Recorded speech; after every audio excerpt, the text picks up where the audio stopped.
سال گزرنا اسلامی اعتبار سے دیکھا جائے گا، عیسوی سال کا اعتبار اس میں نہیں کیا جائے گا۔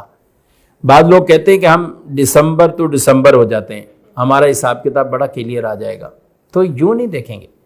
اگر آپ دسمبر ٹو دسمبر دیکھیں گے تو ایسا ہوگا کہ 30-35 سال بعد ایک سال کی زکوٰۃ ہی چلی جائے گی۔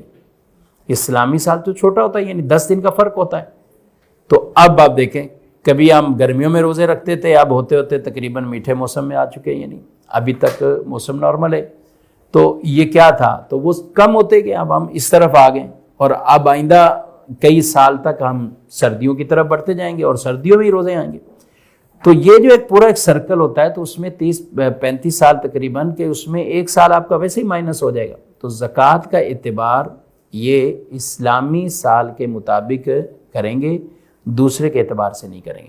اچھا، اسلامی سال میں بھی یہ آپ اور ہم سب کو یاد رکھنا ضروری ہے کہ سال ہمارا کب شروع ہوا، زکوٰۃ کا سال کب شروع ہوا۔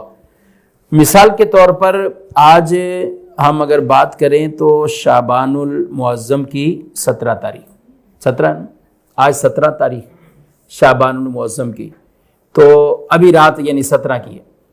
اب 17 تاریخ اگر شعبان میں کوئی آدمی صاحب نصاب ہو رہا ہے، اب آئندہ سال 17 تاریخ کو دیکھے گا، آئندہ سال وہ 17 تاریخ کو دیکھے گا اپنے سال کے اعتبار سے۔ اب آئندہ سال جب اس نے 17 تاریخ کو دیکھنا ہے تو یہ پہلی مرتبہ تو ہو گیا، یہ صاحب نصاب ہو گیا اور اس کا سال بھی متعین ہو گیا کہ 17 تاریخ ہے اس کی۔ اب آگے چلتا جائے گا سلسلہ، تو اب ہر مال پر ہر مرتبہ پورا سال تو کسی پر بھی ضروری نہیں ہوتا۔ کئی لوگ یہ سوال میں ہی اٹکے رہتے ہیں، جب یہ سنتے نا سال گزرنا تو وہ کہتے ہیں ہمارے مال پہ تو سال گزرا ہی نہیں۔ تو بھائی اس طرح تو کسی مال پہ بھی نہیں گزرے گا، سوائے چند متعین زیورات گھر میں رکھے ہوتے ہیں کہ جن کے اوپر سال چلو گزر گیا، ورنہ مال تو آپ نے مارکیٹ میں گھما دیا، آگے پیچھے کر دیا، کچھ چیز لے لی، کچھ چلے گی۔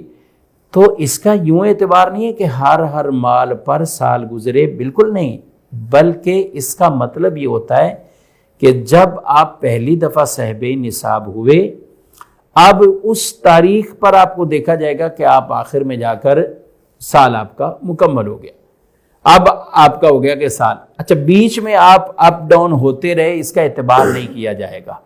کبھی ایسا بھی ہوگا نا کہ آپ بیچ میں چلتے چلتے کسی کا 20 لاکھ سے نصاب شروع ہوا بالفرض، تو 50 لاکھ پہ چلا گیا۔ اچھا، 50 لاکھ سے اس تاریخ کو یاد رکھنا کتنا اہم اور ضروری ہے۔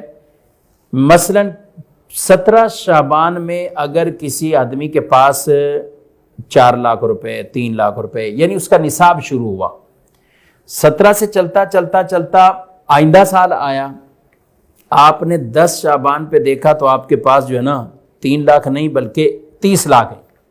اچھا، 11 شعبان کو آپ کو کوئی کام ہے، گھر میں مسئلہ ہے، ایونٹ ہے، شادی ہے، آپ نے 15 لاکھ خرچ کر دیا، ٹھیک ہے۔ اب آپ سے شریعت جو دیکھے گی تقاضا زکوٰۃ کا کرے گی، 17 کو کرے گی۔ کب کرے گی؟ تو 17 کا حساب کتنا اہم اور ضروری ہے کہ 17 کو اب آپ نے 15 لاکھ شادی میں دے دیے، ٹھیک ہے، 5 لاکھ کہیں اور آپ نے خرچ کر لیے، کرتے کرتے 7 لاکھ روپے آپ کے پاس 17 تاریخ تک ہے۔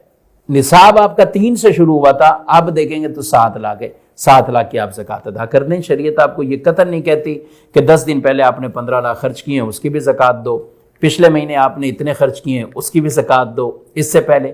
تو جب ان چیزوں کا پورا سال حساب کتاب ہم نہیں کرتے تو زکوٰۃ میں دینے کے اعتبار سے لوگ کافی پوچھتے رہتے ہیں، اس پہ سال نہیں گزرا، اس پہ سال نہیں۔ تو کسی شے پر یوں سال گزرنا نہیں ہے، نصاب شروع ہے، آپ کا سال شروع ہے، اپ ڈاؤن ہوتا جائے گا، الا یہ کہ کوئی نصاب ہی ختم ہو جائے کسی کے پاس تو وہ ایک الگ صورت ہوتی، لیکن کسی کے پاس اتنا برقرار رہے کہ نصاب تو تھا، یا بالکل یا مائنس نہیں ہوئے، زیرو نہیں آپ ہوئے، اور اب چلتا رہا، تو یوں آپ کا وہ سال ہی شمار ہوگا، اور 17 رمضان آپ کا شان۔ اب اگلا سال آیا، اس سے اگلا سال آیا، کبھی ایسا ہوا کہ کسی کے پاس مال تھا بالکل ہی اب کچھ نہیں ہے، مائنس میں آ گیا اور الٹا مقروض ہو گیا، تو اب وہ پچھلا جو سال تھا وہ ختم ہو گیا۔